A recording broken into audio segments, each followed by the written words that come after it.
Yeah. This is Geek Therapy Radio. What are we waiting for? And now your mental curator, Johnny Hamburger. Welcome to this edition of Midweek Geek. Wow, that screen is bright. I am your mental curator, Johnny Hamburger. It's Midweek Geek on Geek Therapy Radio, if you haven't noticed. If you haven't clicked the podcast and didn't see that the name of the show is Geek Therapy Radio, this is Midweek Geek on Geek Therapy Radio. It is the podcast only version. There's no segments and it's more freeform. We might talk for 3 minutes, might talk for 30. Who knows what we're gonna do? I think it's raining outside. It is raining. Mm-hmm. How nice. Sarah's here, by the way, the unofficial mental contributor. Hello, all. Hello, all. Yeah. Everybody. Yes. One day I'll get you on the show at 10 p.m. in front of more people. Nah. No. All right. Anyways, we're talking about curiosity itself today in a fascinating study that was released recently by a 350-year-old company from Germany called Merck, M-E-R-C-K. I think there's a U.S. company called Merck, M-A-E-R-K or something like that, but I think it's a shipping company, so they couldn't trademark that name in the U.S. They're trademarked as different names in whatever industry they're in here, but they are a global company. They started in Germany, and it is a 350-year-old company, which is amazing in itself. Anyways, they had this idea, this philosophy that I share with them. That is that curiosity is good for society, that society and the workforce needs more curiosity. And if you have more curiosity, if your workforce is just by nature a more curious people, if you inspire curiosity in them, then that makes them better workers, more successful. And even in the general population, if the general population is just, shut up, Jack, is just more curious, then society itself can progress better. So Merck has this idea that if we can quantify curiosity, then we can basically see the areas where it's deficient and areas where it needs to improve. Oh, if this demographic doesn't identify as quantifiably curious as another demographic, what are things we can do in those areas to boost? So you're saying they're curious about curiosity? Yes. Fascinating. It is. It is very fast. They're leave it to the Germans to try to quantify and actually put numbers on curiosity. So, going back to my little notes here, I'm just going to go over a little bit of what they found. And this is me re-recording this because I recorded this off the big long script that I wrote, and it's just too much data, too much numbers. I'm going to link the actual study below in the description of the podcast so you, listener, can go read it. It's very easily digestible. I think it's only 35 pages, which it's big. 35 Hold on. pages. It's big print with lots of graphs and things like that. And it's actually very easy to read. I mean, like I said, it is very digestible. So I'm not going to get into too many specific numbers here, but I am going to go over the gist of what they found. And I really wanted, like I said, this is re-recording it because I came back home and I wanted Sarah's input on some of this. So let's go over the studies. They started this curiosity study, the Curiosity Index, in 2015. And at that time, it only included Germany. It's a German company. They just kind of pulled their own workers. Since then, it has expanded. So the most recent one in 2018 expanded to include Germany, the United States, and China. So at least two of the biggest industrial powerhouses on the planet. Not saying that Germany isn't an industrial powerhouse, but I can see why, I can suspect why they wanted to include the United States and China into this, two of the world's biggest producers. So it makes sense. The theory is that, like I said, the more curious people are, the more productive society is. So out of 3,000, I'm just going to run through this and we'll get to the opinions and discussion. Out of 3,000 surveyed, 20% of them identified as very curious. It's like if I ask, Sarah, do you think you're a curious person by nature? Are you just curious about things? Or you just go with the flow, coast through life? I'm pretty go with the flow. You're not curious? See, that's the thing. That's what's interesting. 20%, and I guess it makes sense that I would think it would be more than that. I would hope it was, but actually it turns out it's not. Well, I think that curiosity, depending on when you grew up, it's not that curiosity wasn't there, but I don't know that it was always encouraged to pursue. Yeah. So maybe I'm That I think feeling is the effects of that. Yes, I think that's the root of it, is the encouraged curiosity among the population. How many students in the United States are just encouraged to be curious? We're teaching to tests now. There's no, ifs, ands, or buts about that. We're teaching to tests now. So you're not encouraged to be curious. You're being encouraged to memorize for the test so that your school can get more funding or whatever. So that makes sense. 80% of those 3,000 believe that highly curious people are more productive and possess traits necessary for high performance. So 80% of the people recognize that, Johnson or Maria she's really she's really curious. So, that's why she's advancing so fast through the company, or she does better work, or she's just more involved in the work because she's curious about the outcomes and trying different things. So 80% of people, even if they weren't curious themselves, recognize that curious people tended to be more successful and be higher performance. Something fascinating is a man named Hans Rosling. He wrote about being curious. He said, quote, "It means letting your mistakes trigger curiosity instead of embarrassment. What can I learn from this mistake? It is quite exciting to be curious because it means you are always discovering something interesting," end quote. But the biggest part that stood out to me in that was that he said, quote, "It means letting your mistakes trigger curiosity instead of embarrassment." And I think that's a big thing for a lot of people. We make a mistake. "Oh, I'm sorry, especially to your bosses or something. I'm so sorry I made that mistake," or whatever. So instead of triggering the embarrassment, because when you're embarrassment, that's negative and you don't want to make mistakes anymore. So you would just tend to possibly go with the flow more. You don't want to stick your neck out to make the mistakes or be curious about trying something a different way. So if we were able to encourage curiosity among the population and the curiosity among children, perhaps they would be more willing to make educated guesses and take educated chances based on their curiosity. Learn from those mistakes. No kid wants to be told things either. They want to figure it out. That's freaking perfect that you said that. I don't know if you could see my screen, or maybe you can, but it's only a bullet point. I don't understand it's the context of it. So right, it's a bullet point from the big 3-page thing I had already written up. The bullet point after this, mistakes triggering curiosity rather than embarrassment, is I remember when I was talking to a friend who about his toddler breaking an egg. I don't think he told me that his son did break the egg, but I kind of was asking him because he was a new father, and in my relatively near future, I may be a father. What? And I'm the geek, so how am I going to raise my children? I asked him, so what if your son what would your initial reaction be if your son drops an egg on the kitchen floor? And I went with my gut reaction too. And I said, well, even me saying that, my gut reaction, and I let him answer as well.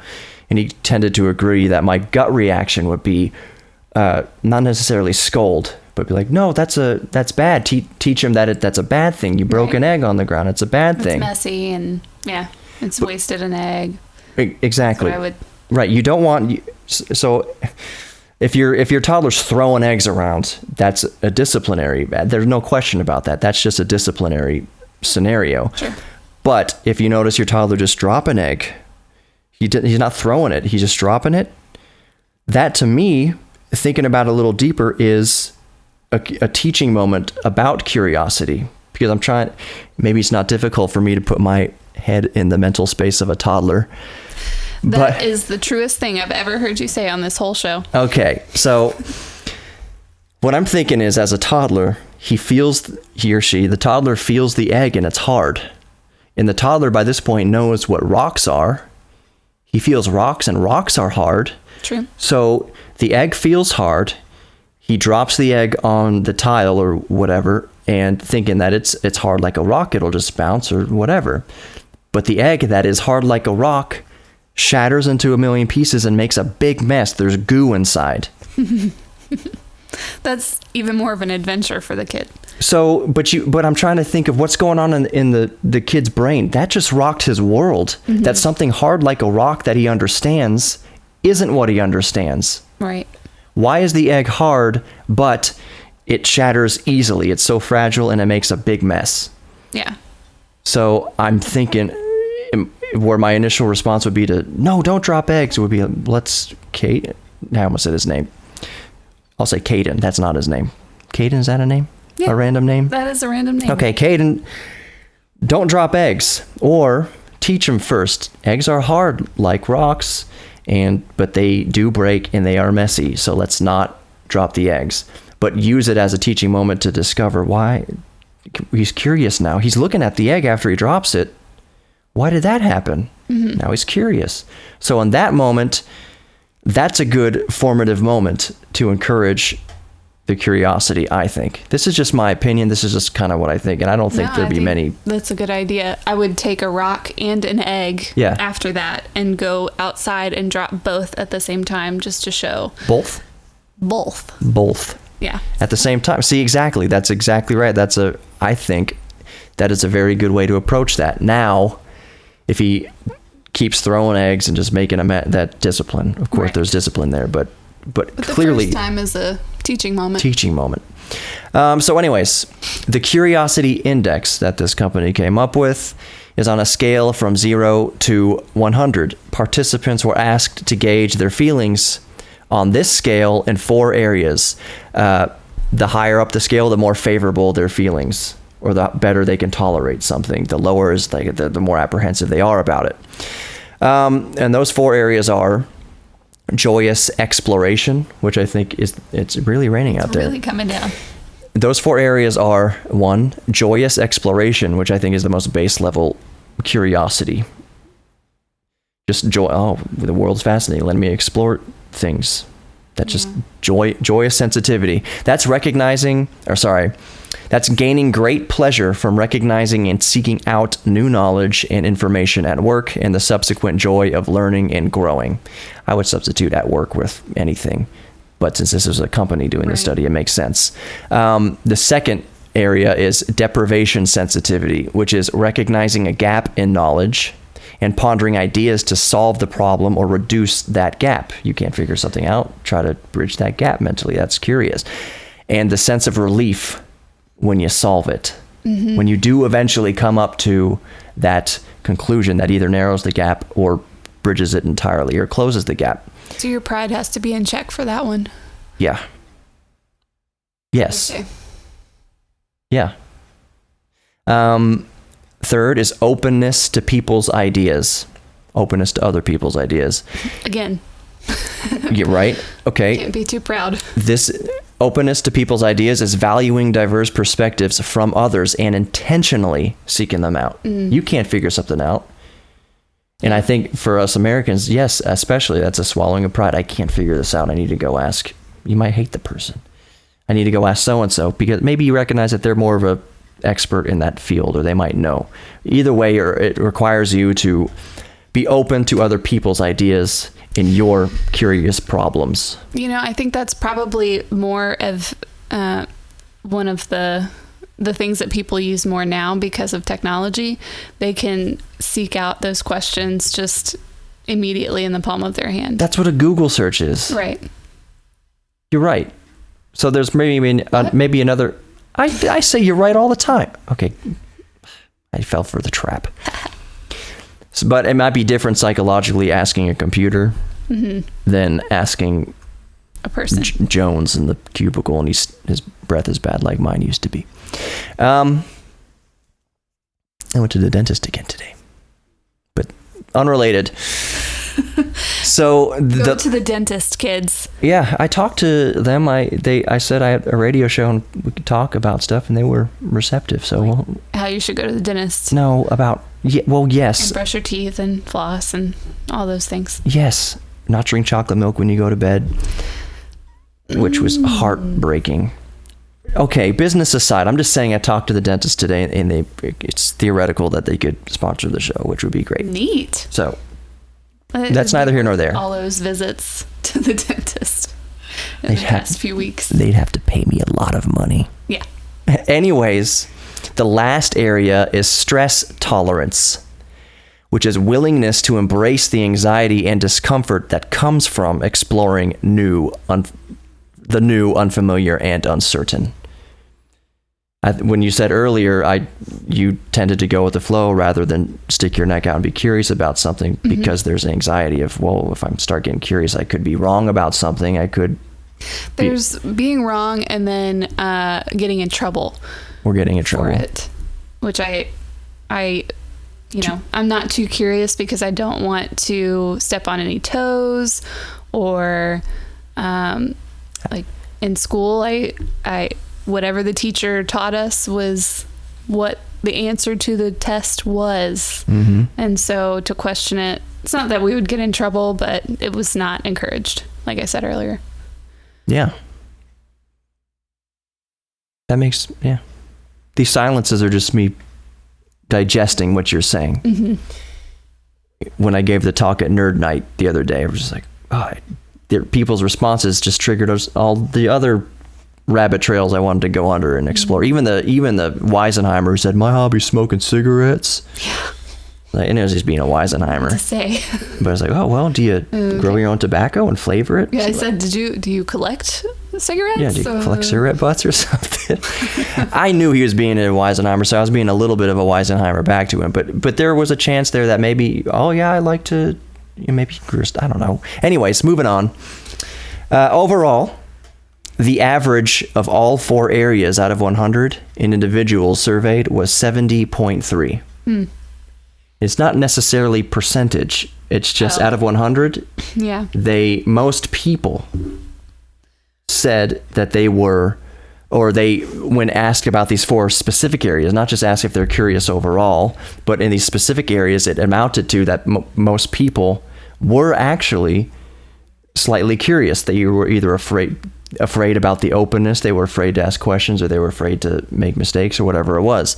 But after being surveyed, all people in all the surveys in Germany, United States, and China, the average was 70.3.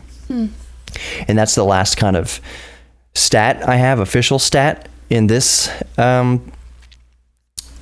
this discussion. But as far as 70.3 goes, the lowest score across the board for everybody in every country everywhere was in stress tolerance.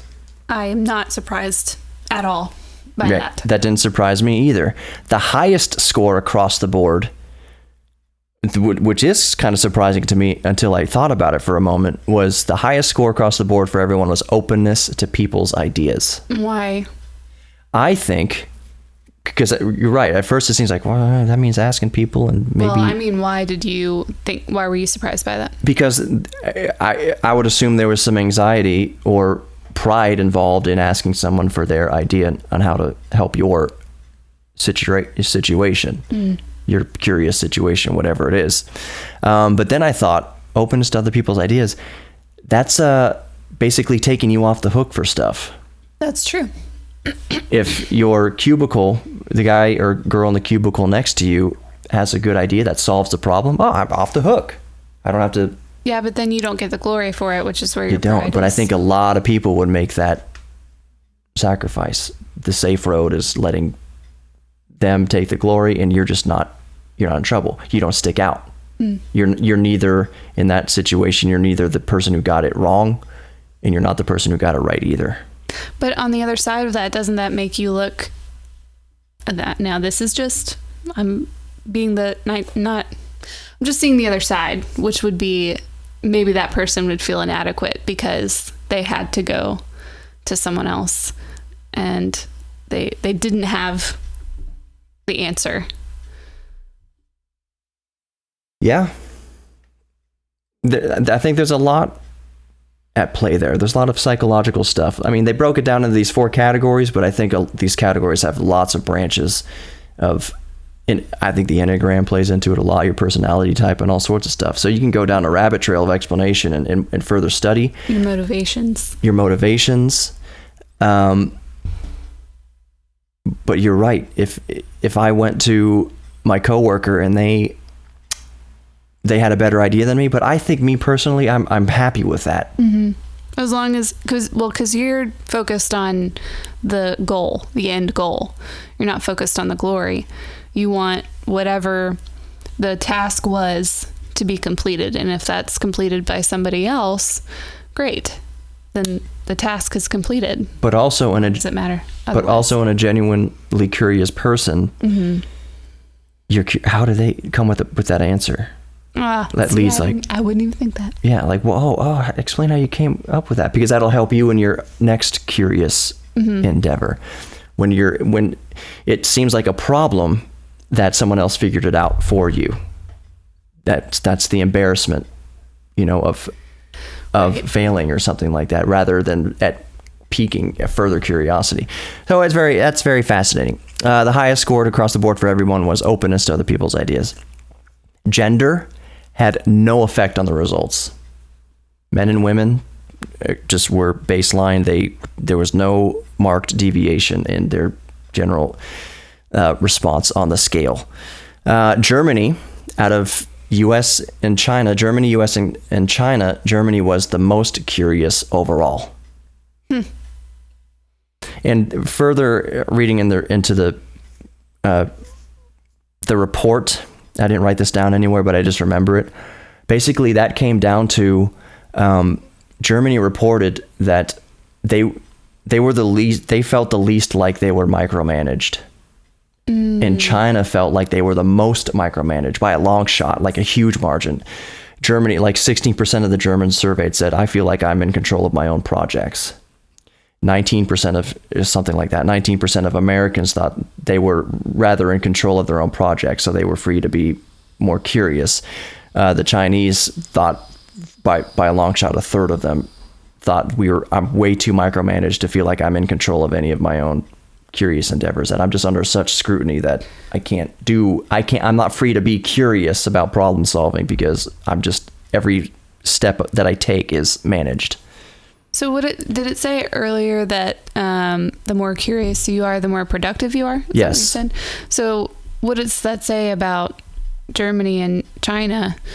If Germany proved to be the most curious, but China is Germany had the least micromanaging. Yeah. United States had the second. They were within 3% of each other. Oh, It was China that was way micromanaged, or that the workforce felt like they were way too controlled and micromanaged to be curious. United States and Germany, for the most part, under 20%, they felt like they had free control over.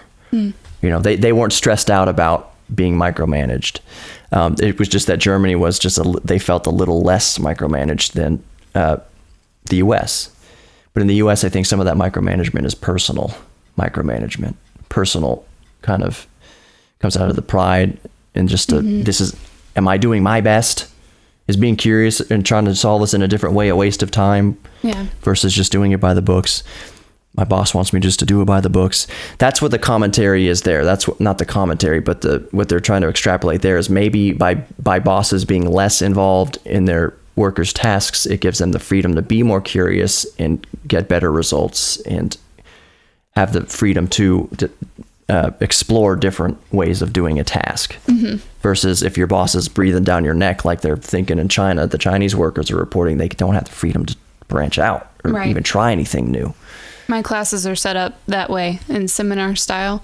So the professor is sitting in the room and he'll guide the conversation every now and then, but it's the students within the room that are having the conversation and building off of the one question in order to either answer the question or come up with new solutions. And I think that helps the professor too. If I was the professor, you're teaching hundreds of people every year. One of them is bound to think of something in a new revolutionary way that then the professor can get credit for.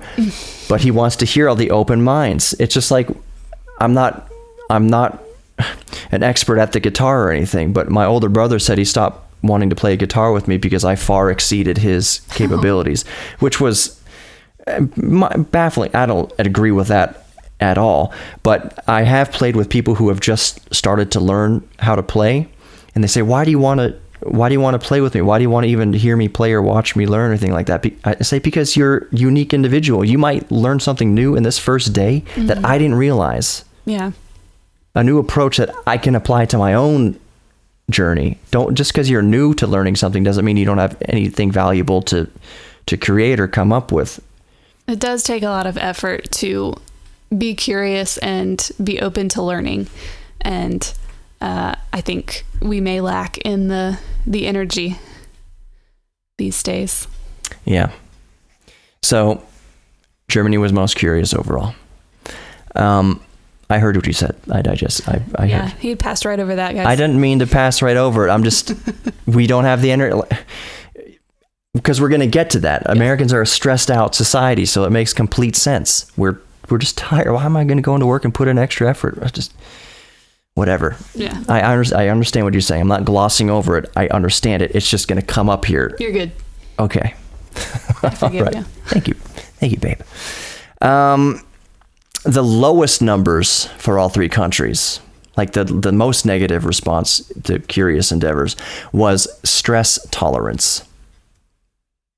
And all three countries simultaneously did the best in openness to people's ideas. All three countries like to, what's the word I'm looking for? Not divert. I yield to someone else's input to fix this problem. I yield to you come up with the idea. All three countries like that someone else would fix it, so it wasn't so that they were off the hook for fixing something or for solving something creatively. So all three countries, they hated the stress. They didn't have very high stress tolerance. Some countries had higher than others, but all three countries, that was voted the lowest, and all three countries voted the highest in openness to people's ideas. Okay, however, the United States ranked the lowest among all the three in stress tolerance, which is exactly what you were saying. Yeah. We don't like stress in any form, even if it's born from curious endeavors. So, what that pointed out to me, to the how I related it to myself, was working with this old computer, which is currently in a few pieces underneath the TV. It's all together, but I know I'm going to tinker in there more, so I left it open. And I come to these roadblocks in my tinkering, and I lean back, put my hand on my head or hang my head low. It just seems so frustrated. You are frustrated. That's the stress tolerance. And it's in that moment is, can I tolerate the stress that to keep going? Like, is this something that is this a burden that I can bear? Is my curiosity to tinker with and get this old machine working greater than the stress of fixing it? Right. Some people are fueled by the frustration, and others will flee. I liked that frustration. Yeah. I like the frustration because to me, it feels worthwhile. It doesn't feel like such a roadblock. I discovered this is a result. There's no such thing as a scientific failure or a scientific success when you're studying data. It's a result is a result, and even a negative result is a learning. It's valuable. It's very valuable. The AC is going to come on, but I guess we'll just leave it. So I think that I have a rather high stress tolerance versus a lot of other people might not. So they might not be curious because for me it was computers. For someone else it might be cross-stitching. That lady the other night said she liked to cross-stitch. What if she makes a wrong stitch 100 stitches back? Yeah. And has to fix the mistake. Is that going to either make her put down the project altogether, put down cross-stitching altogether, end that curious endeavor, or does she love it enough? Is she curious enough to say, let me just go back and fix it. This curious endeavor is worth going back and fixing it. There's a healthy point to walk away. Yeah, but I agree. I think my example is Tetris. Tetris. We won't talk about Tetris. Because... let's share. Okay. I wasn't very good at Tetris, and we played against each other, and he beat me. Yeah. And I kept practicing, and I would get frustrated because this one player kept beating me every time. Who? Not Johnny. It was the robot. Okay. But the frustration was I was fueled by the frustration. I will get it this time. But there were days where I was just so frustrated that it was starting to mess with me mentally, and so I would walk away. But now, She's so good that I don't want to play. yeah, She not brought my fooled stress by that. tolerance to such a low level where I just don't want to play with her anymore. I don't intentionally beat you. It just Yes. What then? What are you doing? Why would you? I'm just playing the so are you game. just half-assing it and you're beating me, not playing very I'm hard? not half-assing it either. I'm just playing the game and happen to have some really good moves before you do. Look, if it's not the AC, it's the food dish. Always, every single time we record here. Okay, so your stress tolerance, you had a higher stress tolerance for that Tetris endeavor, And, so you persevered through it. right. CrossFit's the same way. But I think every endeavor has, like you said, there's a threshold that even the most creative person, even the most motivated, knows You when have to to know throw in the your towel. limits. Just like, no, this is not working. Yeah. If you're doing CrossFit and you're getting, what's that, Mimomo in your muscles? What? Bebobo? Hadobo? I have no idea What you're is that talking muscle? about. Your muscle gets so sore and it gets toxic, Oh, like infected almost. Rhabdo. I was I Rabdar may or Gab. may not have had that a few weeks ago. Rabdar Gab. Read a book, get a buck. Rabdar Gab. Remember that? No. Okay. Well, your generation didn't encourage reading, I guess. You are the same generation as me.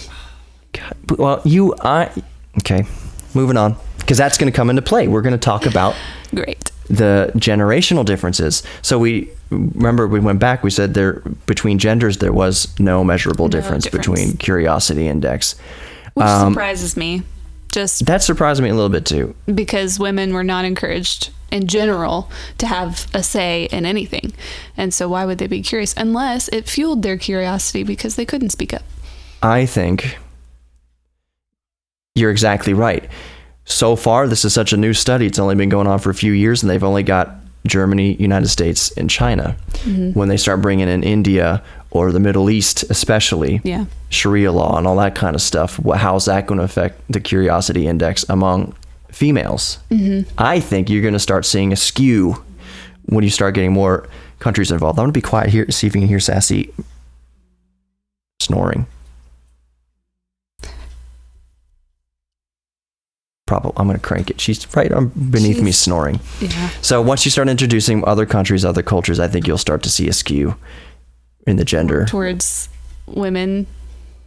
having In higher curiosity. countries where women are oppressed, Yeah.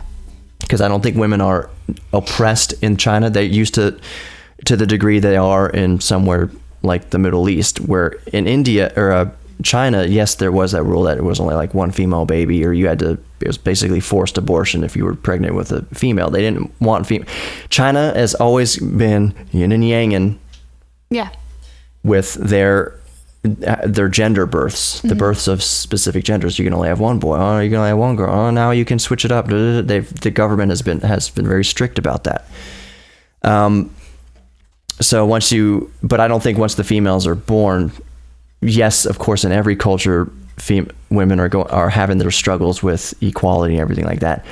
But let's compare United States to somewhere in the Middle East, one of the less socially aware or progressive areas in the Middle East. Mm-hmm. I think the women there are going to report that if you're not allowed to do almost anything in society, and your whole role is just to be at home and whatever. Well, we Curiosity, see it that way, what is but that? Their culture may not. Maybe they might think they're very. It's going to be fascinating once they start interviewing those. I agree. That demographic, those new demographics. Okay, but let's go on to the different generations, because this is where it gets really fascinating, I think, and kind of counter what you would assume.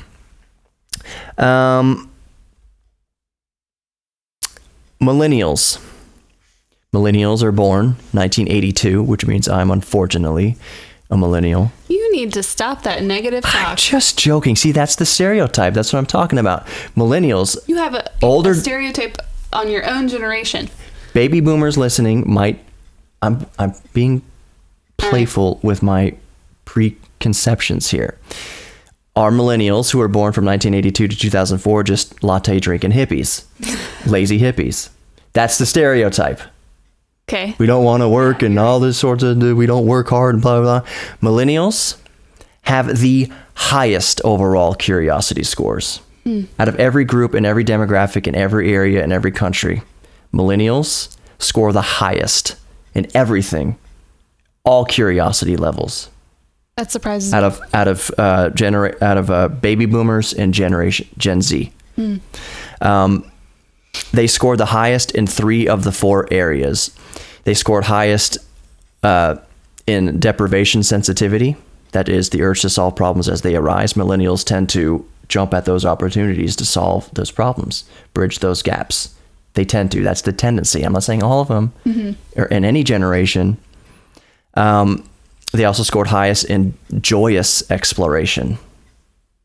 Just the sheer joy of being curious and asking questions and seeing something new on their day-to-day life and being curious about it and putting effort into that curiosity.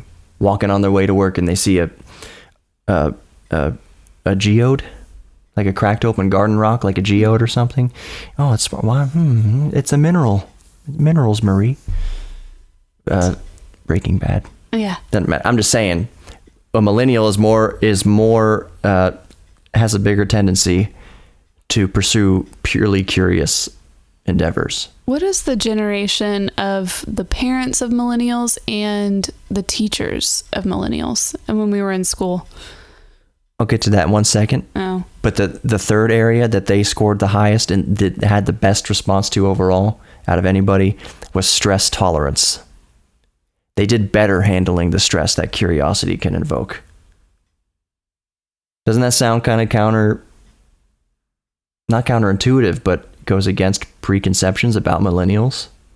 That, hey, they can handle the stress better. They have a more joyful attitude towards exploring the world, and they do better with the deprivation sensitivity. They do better with that urge to solve problems. Millennials. Yeah. Generation Z. Oh, you asked, I was born in 83. My parents were baby boomers. My mom and dad were born in 1948. And so most of your teachers were baby boomers. Baby boomers. Or slightly younger than they weren't Generation X. They're in between baby boomers and Gen X. Maybe they're that, what do you call it, the transitional generation? Oh, I don't know. What was it? I can't remember. Okay. But they were born, what about the kids, teachers and stuff born in the 65? Like, I had young teachers in the early 90s who were, let's say 22 years old at the younger, let's say 23 years old. 23 in 1990 means you were born in 67. Mm-hmm. So it's a little late for baby boomers. My point was the teachers are probably taking habits from who they learned from, and they're teaching our generation what they've learned. And I think before baby boomers was the the problem solving generation. That was the greatest generation. Right. And the builders, is that another name for them? So curiosity was on the rise there, but they were solving all the problems. Yeah. So they wanted to tell them what the solutions to those problems were. And every generation wants to do that. Sure. And every younger generation blames the older generation. Gen X and millennials blame the baby boomers for the, economy we've inherited. I didn't mean to make it sound like I was blaming. I was just... No, I'm just saying... All I'm saying is that it's just a tale as old as time. It's a pastime for every generation to blame the generations around them. Well, we are affected by them. That's absolutely right. Positive and negative. We can say some millennial can shake his fist at a baby boomer and say, thank you for giving us a depleted social security system and all sorts of stuff like that. Why don't you sell one of your 4 beach houses? So, you complain about me living at home. I'm 35 years old. Like, there's $100,000 in student loan debt because you went to college for $20 a semester. Even with inflation, college was cheaper back then. Right. And there were more jobs available. We had the explosion of technology, meaning that there was just a surplus of industries too to work in and make a good living in. And the bank, my mom was a banker, my mom was a teller, and she retired from being a teller. Well, the economy was growing like the world had never seen. So yes, even if you were a teller for 50 years from 1945 to 1990, you experienced everything up until the dot-com burst. All the dips and valleys, everything before, and especially before 2009 housing crisis and the second recession and all that kind of stuff. So yes, you could ride that wave of bank telling for 50 years, buy a house, raise kids, have no student loan debt, and retire and own 3 properties from being a bank teller. I think it's rare for you to have the same job for, I don't even know how That's many years. extremely rare, especially for millennials. Anybody now. Yeah. We're getting sidetracked a little bit. But millennials are basically waiting for the baby boomers to die Yeah. so that we can have their jobs, and they just refuse to let go. That's a problem. Unless the Or that's company that's an issue. is letting them go because they want to hire younger. Because guess what happens once they let them go now? Unfortunately, where we're at, the big A word, automation, robots and AI and online services and Amazon replacing Walmart and even Kroger now. You can have your We're getting sidetracked. Yeah. We're just getting way sidetracked. So millennials, popularly assumed to be the biggest complainers and slack-offs, are actually the most curious and do the best with. I wonder if, that tells me that they're independent. Yeah. So That doesn't mean they're necessarily it seems like they're fiscally slacking off, but it's really confused for independence. Yeah.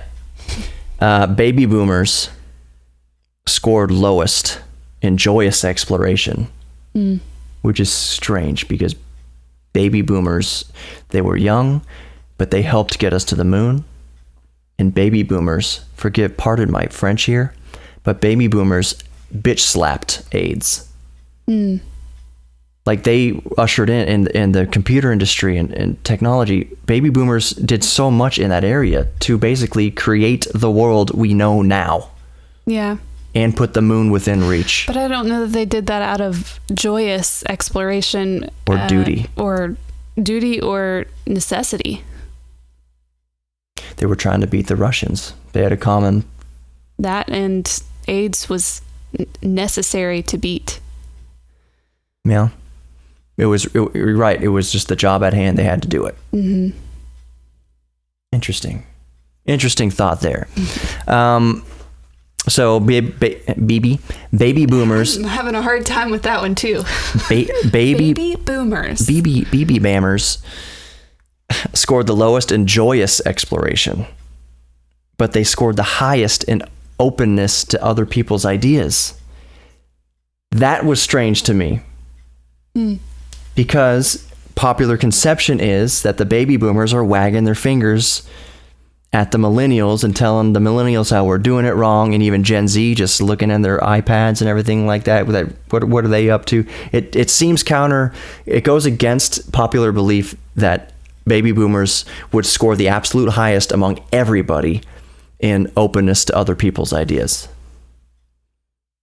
Yeah, I don't know. Maybe I just don't know all the contributing factors to that, but that seemed to me, for conception's sake, for stereotypes' sake. Right. But that's the thing about stereotypes is they're often shattered by data. Sometimes they're helped by data. I'm not saying that it's not. I'm just saying that's one of those things. In your mind, would you think that a baby boomer would listen to a millennial's idea on something?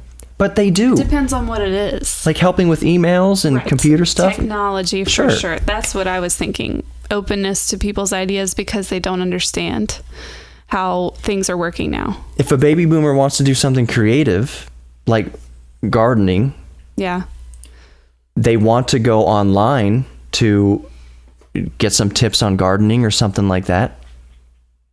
But if they have a hard time going online, who are they going to ask to help them get online and help them in their gardening endeavor? Because more and more often, even something like gardening is requiring more of a high-tech input. Yeah. Ordering seeds on Amazon. We talked about what hobbies my grandmother has, and she had a hard time being able to answer that. And I wonder if that is a generational thing too, that, you know, your day-to-day life didn't include hobbies. Right. And so it's hard to be curious about it because you had to live every hour of every day by a certain schedule Yeah. and expectations. Bima saves the coffee. She'll drink the same coffee for a week. She'll brew it once and then just drink it for a week or just leave it in the pot. But you know where that comes from? The Great Depression. Yeah. She was born in 1912? No. 1922. She's 96, going to be 97 this year.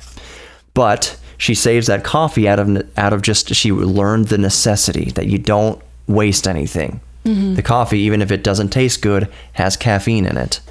And she knows more about the iPad than I do. And she knows a lot sure. about the iPad. Bima is kind of an exception in a lot of ways Yes. to the stereotypes. Yeah. She's before baby boomer. She's greatest generation. She was a nurse in World War II. So do you think curiosity is, A luxury, maybe? no, well, yeah, but Privilege? no.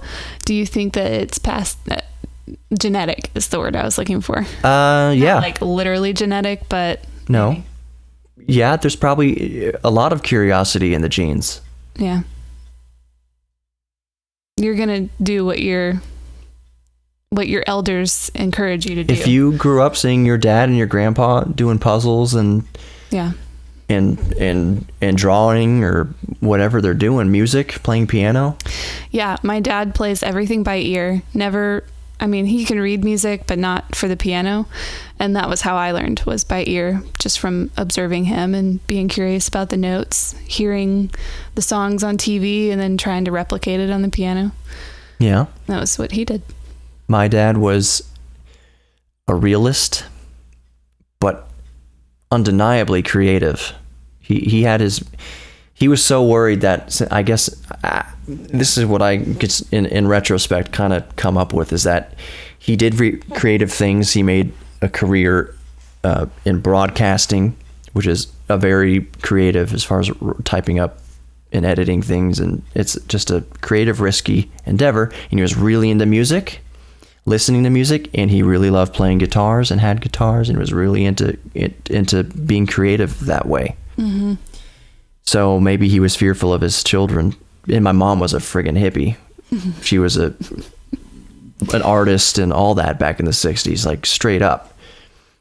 She looks like Karen Carpenter. Yeah. Like, for sure. Replica of Karen Carpenter. So both my parents, but she didn't sing. But she played piano. She taught me to play piano. She did for a little while. I didn't know that. She helped teach me to play piano early on. Anyways, so they're creative, and I guess they're worried that their kids would make sure that my dad was always explain the realities, because creativity doesn't necessarily It may get pay you bills. off track. But it can help you in the business world. If your business appreciates it. If you have lots of curiosity and you're very creative, but you also have the lucky stroke of being organized and being able to funnel that creativity and that curiosity into productive means, and that's great. There's a lot of artists. We talked about schizophrenics the other night at Nerd Night, who are very creative and very curious, but just physically have a condition where they cannot, even if they tried, funnel it into something useful. Not for an extended period of time. Not for an extended period of time, in the most extreme cases. Yeah. All right, Generation Z. This is the last thing. Yes. Generation Z, born mid-90s to early 2000s. Not iGen. When's iGen? Like 2010? Gen Z is iGen. Okay. It's just another It's called a name different for it. thing. Okay. That was the author came up with iGen, Yeah. but it's Gen Z. Okay. So Popularly known. those are the people born mid-90s to 2000s. They're entering the workforce now. Mm-hmm. And they grew up with high-speed internet and tablets and fast computers and just this bombardment of the information age.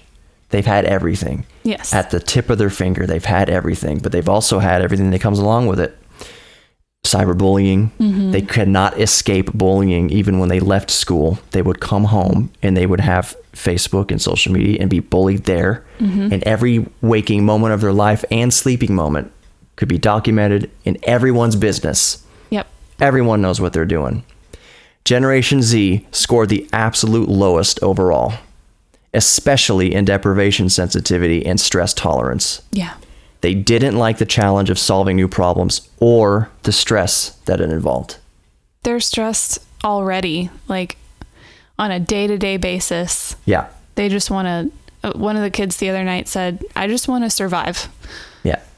And that was very telling of, she's a junior in high school, and they asked, what do you want to do after this? Well, she doesn't know.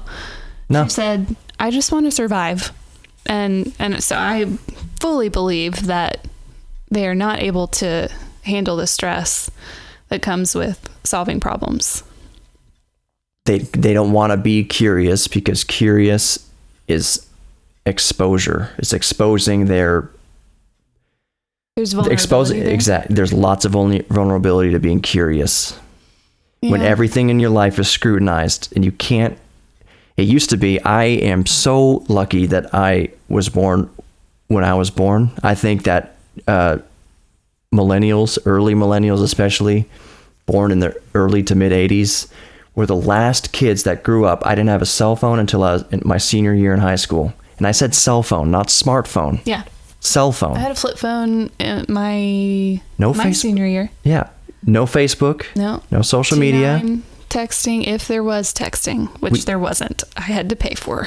If we wanted to socialize on the internet after school, it was AOL Instant Messenger. Oh, yes. And that was dial-up modem on the phone lines, meaning if your mom wanted to use the phone, you couldn't do it. So what I'm saying is, I'm one of the last generations that if we wanted to play with friends or something, we'd have to ride our bikes around the neighborhood, find friends.